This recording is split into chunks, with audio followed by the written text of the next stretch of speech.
Readings of Covered Water. Chapters 4, 5, and 6. Chapter 4, Paint It Black.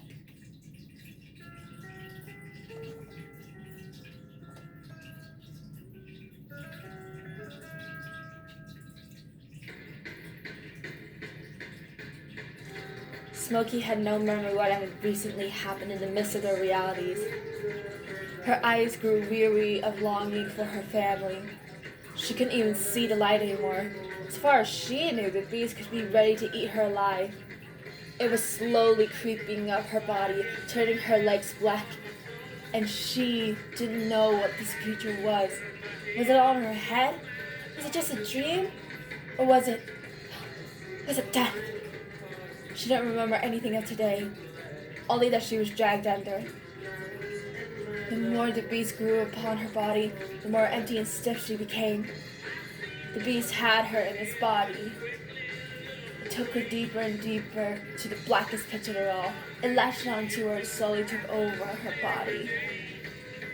She knew what was happening inside and outside of her, but she didn't fight it. She couldn't get rid of the beast on her body. It took her in and started to break her mind. The words on her arm became more vivid and more clear. She didn't know what it meant, but she felt the burn of it coming down. It set aside her needs and made her feel nothing but the blackness taking over her soul. She didn't know the beast wanted something out of her, something that would make her bleed out from her feet and shriek out of silence. Her legs were sheer out of control and were pitch black. Everything from her body being pulled underwater to her having to stay in slit pain without a fight. No one was going to rescue her. No one could hear her screams. No light was there for her to see. Only a stiffness and a beast tying her mind. The tides near her slipped her body into an infinite bleak atmosphere. The beast kept on whispering to her, "Spat, Samnayo, Slowly, Punamayo, Ikomayo, Soiteo, Atwayo, Watu, Hinayo mi Isnai, Niri Sudaya, Banaya, Go, Samri, Islitem, Speetem, Niera." It was a heavy price to buy, and it could cost her more than her all. But what else did she have to lose? She already felt like she was lost for good. Smokey was blinded by the darkness, and the glass irises broke around her. She had enough of the world tumbling around her and fell apart. The beast bled its words onto her and carved itself into her back. Pain took over her mind and soul. Her cries grew louder as the tears upon her mixed in with the waters below. She didn't want to fight anymore. Smokey wanted to escape, but no one could help her. Her pain rained around her, causing her to bleed onto shock. She started to fight against it. She pushed up, but she was dragged. She clawed, but she was tied down. She screamed, but nothing was heard. She fought, but didn't get very far. She was only pulled further and further down before she was forced to slip away into a strained pain. Her eyes glowed into darkness as her mane flew above her head. The beast entered her core and put her in an endless wind of pain. Her limbs started to turn into charcoal stone. Her body stiffened as she screamed out in a long blood curl, but for nothing could be lifted away. She succumbed to the beast's wrath and bled away into nothing but darkness and entity. Smokey became nothing but a stone. Her body mended into hardness of blood, and she fell deep into the waters. Her eyes turned lifeless, and her hair bled gray. She cut up into a fetal shape that was to be no more. Nothing was left of her.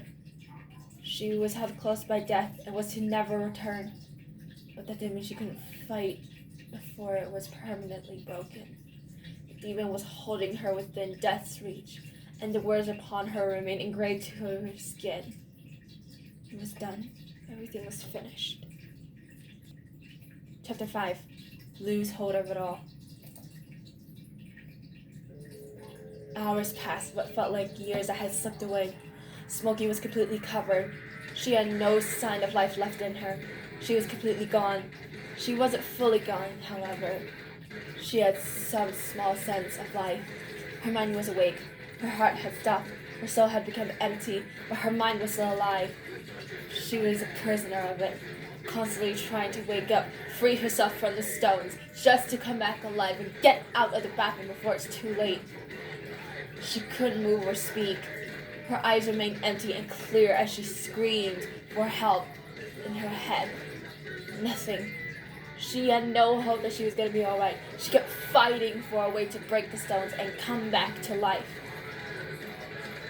If she could only try to move her body, she would be able to escape. Everything was done. Her body was not allowed to be free. The beast found her in her mind. It would kill her. She was in shackles, laid up, naked, bruised, and afraid. She had to pretend she was dead whenever it would fully come around. If she was ever seen alive, death would take her away. Everything was dark and empty. She saw nothing but pitch black. But then the idea struck her. She needed to move in order to escape. I said she needed to move in order to escape. I said she did. All right, I get it. Well, excuse me for trying to help you out. Anyway, she started to slowly get herself in gear and moved her ankle. She shifted it to the right, and a piece of the stone broke off. But she still wasn't alive. Her body remained asleep. She moved her wrist and broke off more pieces. The more she kept doing this, more pieces broke off. But the pieces were small and not enough to bring her alive. The small pieces that did show her skin covered in ashes and rubble. However, the beast would come around to make sure she was dead. It would beat her up and tear her shreds before leaving. She had to remain deadly still and not move an inch. The more she would do this, the more she would break off pieces of stone. It kept on going, but eventually it became too much, and she couldn't continue. She wasn't going to stop forever.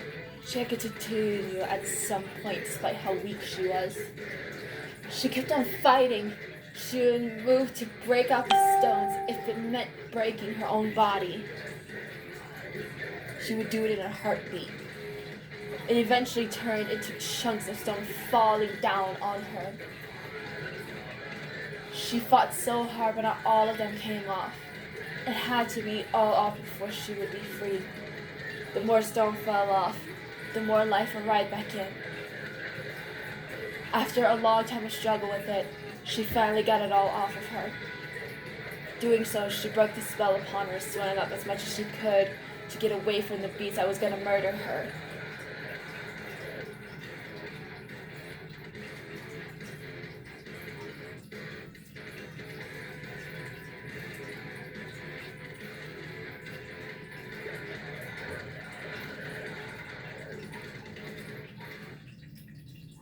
Smokey went to where she could see the light before the beast pulled her down. She had enough. It wasn't going to go down without a fight. She clawed her hands in its skin and pushed her nails in, biting and kicking the beast. It wasn't enough, but she didn't want to give up. The more she fought, the weaker she and the beast was. She was being bloodied and bruised by it, and she couldn't see her life being the same. It was hard for her getting it off, fighting it off, and getting it away from her. As soon as she had lost her mind, started ripping it apart. Blood started to drip all over her hands and legs. It was dying. She had enough of it and ripped the beast apart, letting it melt away into the water.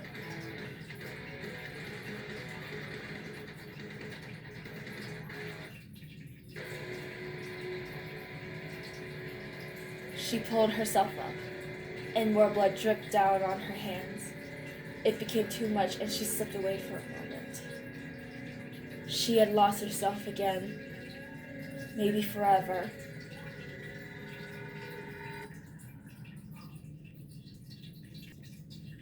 Chapter 6, Sick and Empty. After all what she had done, Smokey had floated a while down, down, down. Her mind was relaxed and her body was at ease, but she didn't know what had happened or what would happen. Smokey knew something wasn't right. None of this felt real anymore. It all felt like it was a dream. She didn't know what to come of this, but she needed to fight for her life. Her mind fell asleep as memories started playing in her head.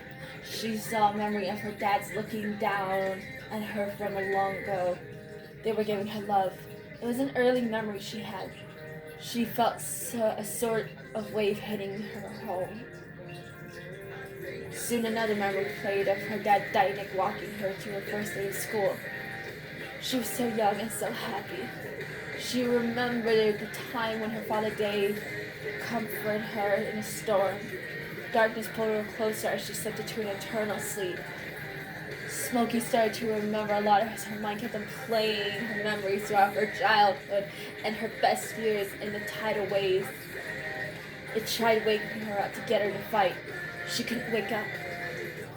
The lights flooded throughout her body and it all bled into the darkness. The world around her faded away to the lights of her. Tears of rain melted in the waves as she fell onto the ground. Love melted away as everything sank down in her. The world bled its sweetness around her. She succumbed, unknown to the memories she had buried down. Smokey was broken down into nothing but a body. She fought so hard, it got so far, but it got her nowhere. The irises around her fell and brought a shield around. It slowly formed and guarded her from any bleak scars. Memories still played in her head. One of them was of her first game. Her dad Dave was a famous sports agent for a lot of stars. When she came to the age, her dad took her to her first game. She enjoyed every bit of it. They wanted a son initially, but she still loved her as if she was a son. But when her body was found in the bathroom, nothing would ever be the same. She didn't remember what had happened or how she got there, but if she was to survive, she would never forget. Her eyes were glued shut, and the shield finally closed in, was to never be touched nor broken. It just stayed there, clear as day. The life inside of her was gone. She wanted to come back, but there's no way she would be able to, not unless something or someone could heal her. Smokey was gone from the world. She needed to come back, but it was too late. She slipped into the bloody war that was to be broken. Smokey had lost so much blood it was enough to kill her. No one knew what was to come out of her. Her beat was not there. Everything was swept away, and her life was ripped out of her hands. All of the once, her skin turned ghoulishly blue. Her body was darkening from all the damage the world had to offer. Nothing else could save her. She was gone. Vines of darkness had started to cave inside of the shield and wrapped her limbs dimly and close, holding her body down. The breath in her lungs was no more, and her body was clear. Her mind was clear. When everything was done, the shield around her had slowly kissed her face and started darkening. It was slow, but it was a tomb for her as her body lay there gone. The shield had turned black and hid her away for no disturbance for her permanent rest. When it was thought to be all over, the shield around her started to shake. The winds above her started sinking below. Sorrow bled all around as the waters poured into a spinning circle. She was still slipped away to an eternal sleep, but when it was all over, light came through in the bleeding darkness. The shield started to lift in the air with her body in it. All was thought to be over, but the light pulled her towards it all. She still wasn't alive, but not all was lost. It held her up and pulled her to where she was supposed to be. The pieces of the world slowly put itself back together, and nothing else of that point mattered. She was lifted up as high as she could go before it all broke away. The shield fell away. The vine shriveled up into dust. Her body had turned back to its cover, and she slowly responded to the light above and was lifted to where she needed to be.